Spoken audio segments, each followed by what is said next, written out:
Assalamualaikum warahmatullahi wabarakatuh. Good day everyone.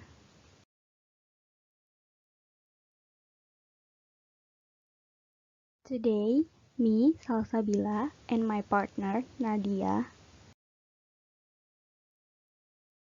we are gonna discuss about silabus pembelajaran yang sudah kami buat sebelumnya dengan topik simple present tense dan adverb. Mohon untuk disimak dengan baik ya teman-teman. Without any further ado, let's jump into the first topic, simple present tense. Simple present tense adalah pola kalimat yang digunakan untuk menceritakan waktu sekarang dalam bentuk yang sangat sederhana. Simple present tense ini adalah tenses pertama atau tenses yang paling dasar yang akan kita pelajari dalam bahasa Inggris. Dan ini merupakan tenses yang paling sederhana dibandingkan dengan tenses-tenses lainnya. Berikut adalah rumus untuk simple present tense. Yang pertama, untuk kalimat positif, rumusnya adalah subject plus verb 1 plus s atau is. Seperti yang kita tahu, subject itu ada I, you, they, we, he, she, atau it. Dan untuk penggunaan s atau is digunakan jika subjeknya itu adalah he, she, atau it. Langsung masuk ke contoh kalimatnya. Contoh kalimatnya itu seperti I go to school today atau he goes to school today. Di sini go-nya itu kita tambahkan is karena subjeknya adalah he. Seperti itu. Next, untuk kalimat negatif, rumusnya adalah subject plus do or does plus not plus verb 1. Contoh kalimatnya seperti I do not go to school today. Dan terakhir, untuk kalimat interrogatif, rumusnya adalah do or does plus subject plus verb 1. Beda dengan rumus yang untuk kalimat negatif, untuk kalimat tanda tanya ini, do atau does-nya itu kita taruh di depan, lalu diikuti dengan subject dan verb 1. Contoh kalimatnya seperti, do you go to school today? Seperti itu. Selanjutnya, kita masuk ke penggunaan simple present tense. Kapan sih simple present tense itu digunakan? Yang pertama, simple present tense digunakan untuk menyatakan rutinitas atau habitual action. Contohnya gimana? Contohnya itu seperti my father goes to the office every day at 6 o'clock atau I wake up at 7 o'clock every day. Yang kedua, simple present tense digunakan untuk menyatakan fakta atau general truth. Contohnya seperti fire is hot atau the first president of Indonesia is Insinyur Soekarno. Kedua contoh kalimat ini merupakan kebenaran umum atau kebenaran yang sudah diakui oleh semua orang. Yang terakhir, simple present tense dapat digunakan untuk kalimat perintah. Contohnya seperti close the door, atau be careful, atau open the window.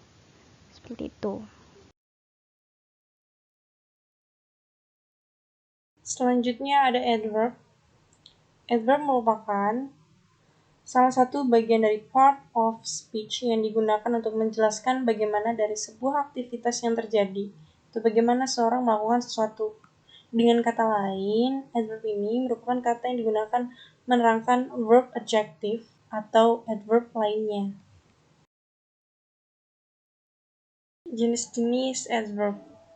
Pertama ada adverb of time, kedua adverb of place, ketiga adverb of manner, keempat adverb of degree, kelima adverb of frequency.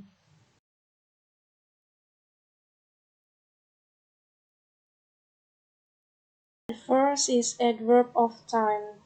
Merupakan kata keterangan yang dipakai untuk menyatakan kapan suatu aktivitas atau peristiwa itu terjadi.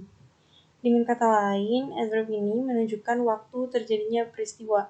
Contohnya ada yesterday, last night, tomorrow, next year, dan lain-lain. Di sini ada contoh kalimatnya, yaitu I went to Jakarta last year. Aku telah pergi ke Jakarta tahun lalu. Nah, adverb of time-nya itu ada di last year. Adverb of place merupakan kata keterangan yang menjelaskan di mana tempat terjadinya suatu peristiwa. Contohnya ada in, at, on, beside, above, there, below, dan lain sebagainya. Contoh kalimatnya seperti I put my books below my desk. Artinya aku menyimpan bukuku di bawah meja. Adverb of place-nya itu below. Seperti itu. Adverb of manner merupakan kata keterangan yang menunjukkan bagaimana sebuah aktivitas dilakukan. Contohnya ada angrily, badly, beautifully, honestly, suddenly, correctly, dan lain sebagainya. Contoh kalimatnya seperti she danced beautifully, maksudnya dia menari dengan cantik. Adverb of manner-nya itu di beautifully. Adverb of frequency merupakan jenis kata keterangan yang menjelaskan seberapa sering sebuah kegiatan dilakukan. Nah, adverb of frequency ini biasanya menjelaskan suatu kebiasaan yang kita lakukan secara berulang-ulang. Contohnya, always, usually, normally, often, sometimes, never, dan lain sebagainya. Contoh kalimatnya seperti ini. Peter Kavinsky always make me smile. Maksudnya, Peter Kavinsky selalu membuat saya tersenyum. Adverb of frequency-nya itu di always. Seperti itu. The last is adverb of degree. Merupakan kata keterangan yang digunakan untuk menyatakan seberapa banyak tingkatan dari sebuah kejadian. Contohnya ada quite, verily, almost, completely, hardly, dan lain sebagainya. Contoh kalimatnya seperti almost is never enough. Artinya hampir tidak pernah cukup. Adverb of degree-nya itu di almost. Sekiranya sekian dari kelompok kami. Mohon maaf apabila ada salah-salah kata atau pengucapan.